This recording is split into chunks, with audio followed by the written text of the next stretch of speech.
ব্যথা করছে। আহ পেটে ব্যথা হবে না, সারাদিন বাইরের খাবার কিনে খাওয়া, পেটে ব্যথা তো হবে।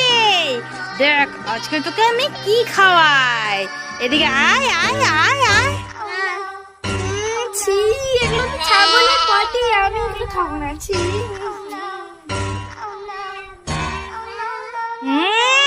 খাবি না মনে, তোকে খেতেই হবে।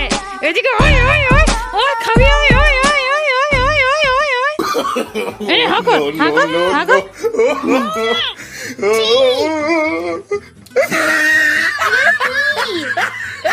এগুলো এগুলো হাজমোলা, এগুলো খেলে পেটে ব্যথা সারে, বুঝলি? যখনই পেটে ব্যথা করবে এগুলো খেয়ে নিবি, বুঝতে পারলি? হাজমোলা ম্যাজিকের মতো ঠিক করে দেয়।